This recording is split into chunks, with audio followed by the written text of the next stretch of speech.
this is functionally the last day of class, which means that you've made it. You got to the end of physics, and you really only have one more obstacle to have to go through.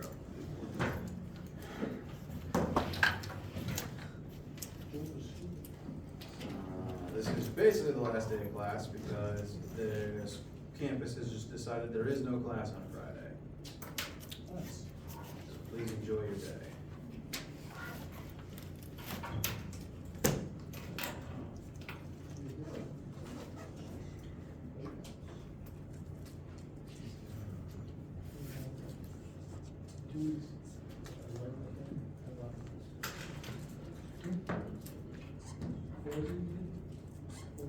You need a sec while the bright space loads, sorry.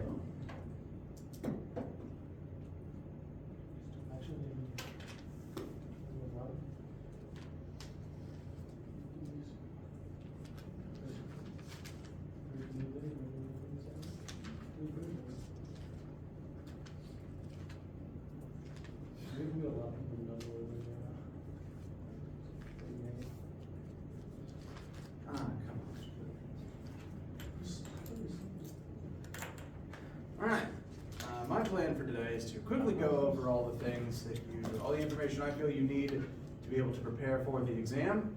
As a reminder, exam will take place next Monday.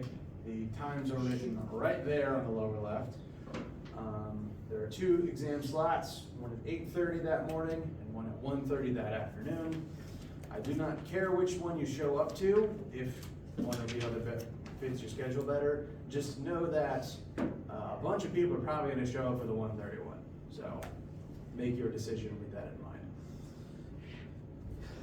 mind. For studying for the exam, I have added a final exam tab to Brightspace. Clicking on the tab itself reveals a study list, very similar to the lists from Test 1 and Test 2. It's basically those 2 lists combined. The main differences are, one, I removed a couple of entries, things that we maybe only talked about once, maybe there was only 1 or 2 questions about them on a previous test, and I just removed them for the sake of time and simplicity. And I have added, very briefly, some of the stuff that we covered on Monday and in lab this week about electricity. The main things about electricity that I want you to know are the units of volts, amps, and ohms, and the things that they measure. Namely, volts is the measure of voltage, amps is the measure of current, which is the electricity itself, and ohms is the measure of resistance. Low ohms means low resistance, very easy conductor. High ohms is high resistance, more of an insulator. We covered, or possibly will cover if you're having lab today, there are 2 different types of circuits, series versus parallel. Main thing I would just want you to remember about that is, very quickly, which of the 2 will remain active if you disconnect part of it. Series circuits die immediately if any part of the circuit is disconnected. Parallel is the type where if you unscrew one light bulb, the other bulbs will remain on. And lastly, calculating power bills, which is to say, if I tell you cents per kilowatt hour and you know the wattage and the hours that something is on, figure out how much that will cost you. There's some practice questions for that in the lab, in the homework, and in the makeup lab, if you have yet to do that. Yes? Is there going to be like a final exam study guide, or not a study guide, but like practice? There is, in fact, thank you for asking. So the tab itself shows you this list. Everything on it should hopefully look familiar. And there are practice questions located within this tab, one click down, which will hopefully start displaying.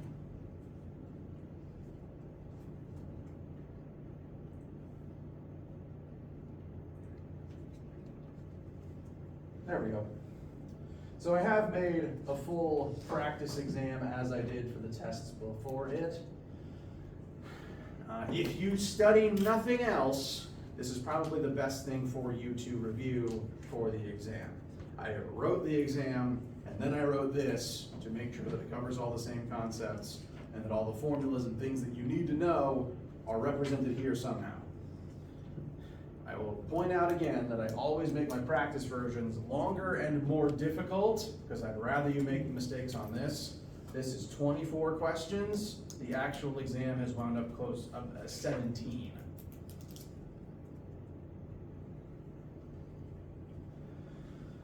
Actual exam I have calibrated to try to take you guys about an hour and a half, so that even if you need double time, that still fits within the 3-hour exam window. And there are, between the 17 questions, 210 points graded out of 200 points. So the top score is still 105 out of 100. Bonus points built in. Did you ever do the breakdown on like how many questions you did? I have yet to do that just yet. I'm just trying to figure out the best way to show that information on here somehow.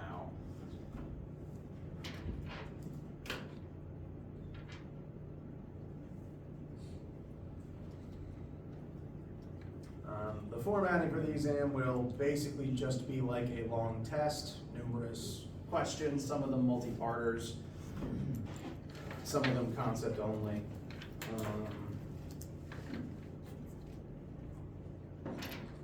Which is why I do recommend you hang on to your past tests to help with studying, because if you feel comfortable with the tests, you've looked over the answers for them. Actually, that reminds me, I will be posting my answer keys to the 2 previous tests so that you can use them as study guides. I will just be doing that shortly after I get all the test grades in for people who have been absent for factors outside of their control. So, use your old tests to study. I'll post the answer keys so that you can use them for that. Use the practice test to study. I will be posting the answer key for that before the end of this week. Use the review list to make sure that everything on it sounds familiar. And I will be adding to the review list how many questions each concept references on the exam itself. Just have to figure out the best way to format that information. And I will also be updating the class formula sheet, because there were a few things that were missing from it. So I will post both a fully updated copy, but also just an extra page that you can print out to keep along with your old one if you already have one you've been working on. So you can then print off whatever version of that you feel you need.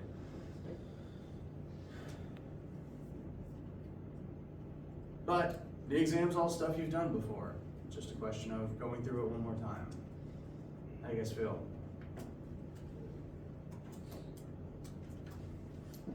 Alright. What else is on my mind? Additionally, within Brightspace is the makeup lab. If you missed a lab at all, you should do this to make sure that you have something filled in for that missing lab grade. Missing lab grades are zeros. You don't want a 0. So if you missed anything, make sure to do this.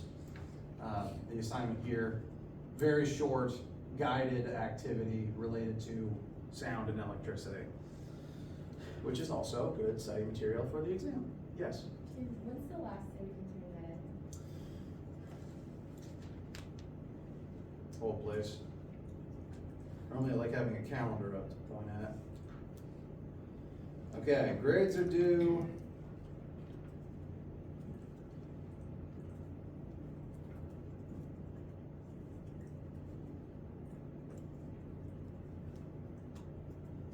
Officially, the end of class is this Friday. So officially, this Friday. Unofficially, grades are due on 9 a.m. on the 6th. So realistically, I need them by May 5th so that I have time to look over them and set everything up with my grade book. Yeah, so it counts as extra credit if you didn't miss a lab and you do it anyway. How much? 10 points to your lab average? Well, 10 points on a lab.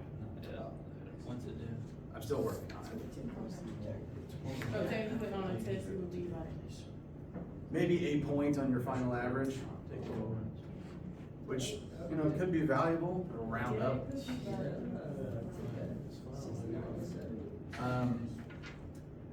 remote take-home lab, makeup lab, as well as any other old labs you haven't handed in yet, are officially due this Friday, April 26th. That is their official due date for all administrative purposes.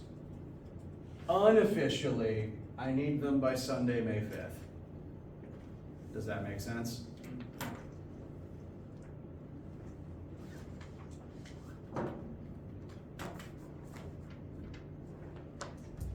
All right. Any questions about the exam or the things you need to know for it?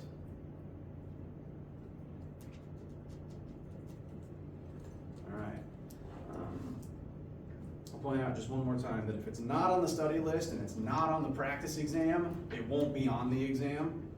No catch-22s or anything. And I will happily assist you guys in your studying. We may not have class on Friday, but I will still be in the building on Friday. So while you're studying, email me, find me in the building. I will make sure to help you the best that I can. Anything else on your minds for right now? Yes. Do you remember that test we had to take at the beginning of the semester? You had mentioned we had to take that again. I do. Are we going to? That is the perfect segue. That's what we're doing for the rest of this lecture. Yes, at the beginning of the semester, you guys took a 30-minute, not graded for accuracy, multiple choice thing. Sound familiar?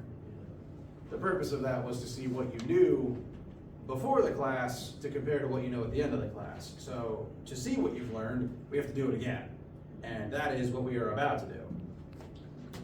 Basically, I'm about to go run up to the printer to go get the stack of things, and then we will spend 30 minutes maximum doing that. It's the same assignment, not graded for accuracy, 30 questions, multiple choice.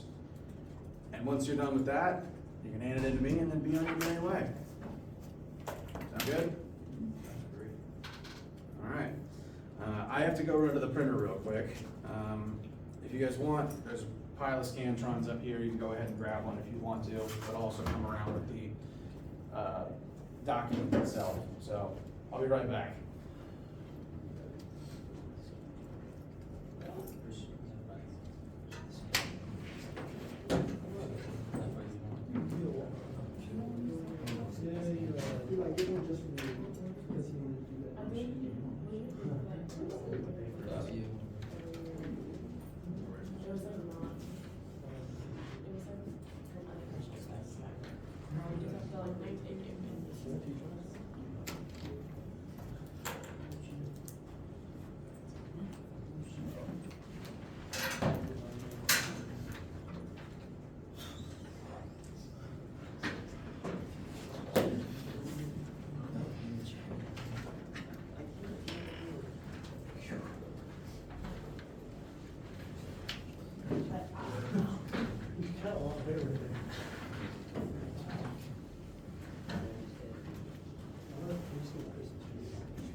All right, I'm coming around with the questions.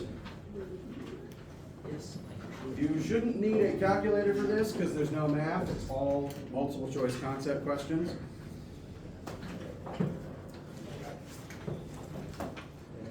The only thing